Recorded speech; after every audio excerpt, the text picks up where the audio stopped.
A check of Treasuries right now, and we'll see where the 10 and the 2 years stand right now. The yield on the 10-year note is at 3.43%, and on the shorter end of the curve, the 2-year note, the yield there is at 0.96%. Treasuries are declining, with the 10-year note heading for its first weekly decline since the start of August. William O'Donnell, U.S. government bond strategist at RBS Securities, says people are focused on any signs of internal tension between the hawks, the centrists, and the doves. Mr. O'Connell joins us now from Stamford, Connecticut.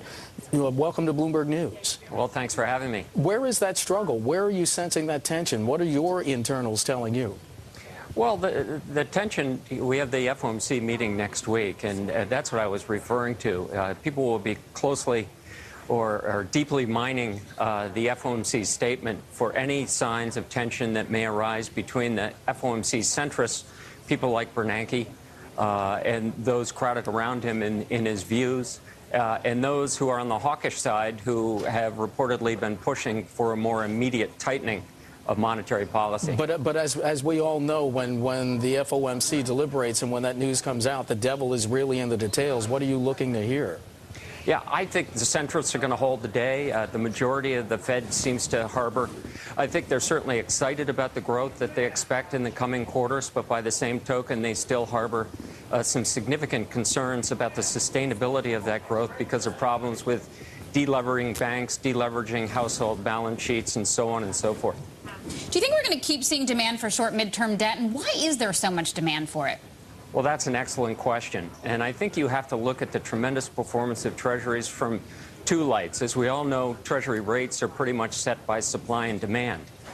The overall supply of Treasury securities is up, but I think you have to look at that not just as a slice of the pie, but actually as the size of the pie. And total U.S. debt issuance has actually fallen from 2007 to this year when you net out all the Fed purchases of mortgage-backed securities, agencies, and Treasuries. On the demand side, we're seeing a notable increase in demand coming from domestic fund managers, from domestic banks, as well as from American households. And that demand has more than met the increase of Treasury supply. And I think that's a prime driver to lower rates that we see even today. Okay, that's an interesting point. Bill O'Donnell at RBS Securities, thanks for your perspective. Thank you. Welcome back, and we are joined once again by William O'Donnell, U.S. government bond strategist at RBS Securities, joining us from Stamford. He's been gracious enough to stay with us through the break. Mr. O'Donnell, thanks. Let's talk about auctions next week. What are you expecting?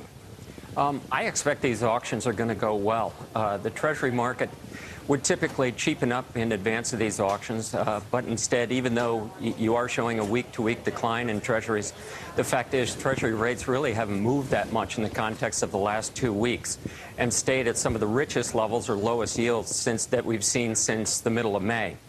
And I think this is indicative of this sort of upsurge of demand that we've seen. We've seen very good foreign and domestic institutional buying of the Treasury market all the way through today. And I would expect that to continue into next week's auctions. You talked about some of the ranges you see developing. What's going to pull us through this range? I think ultimately it's going to have to take a shift back away from risk assets. We've seen weakness in the dollar, strength in commodity prices, strength in stocks. And based on some sentiment surveys, people are getting a little bit too bullish on things like gold, stocks, and perhaps too bearish on the dollar.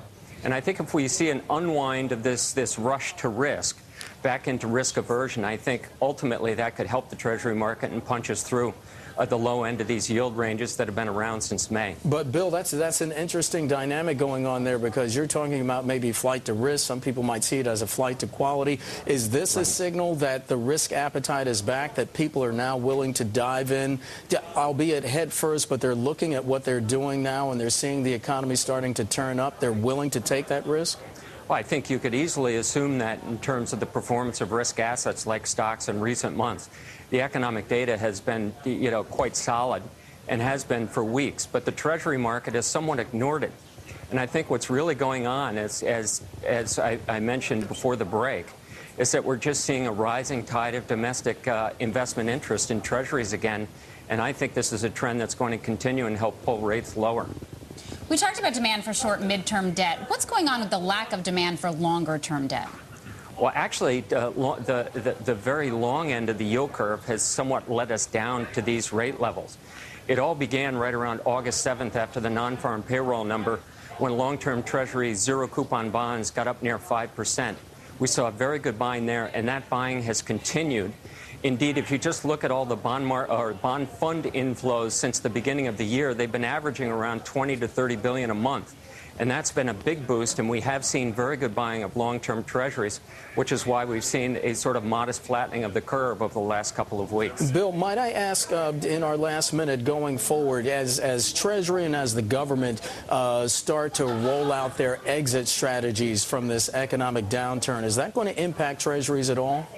Well, the Fed has already announced that they plan on ending their Treasury buybacks at the end of or during the month of October.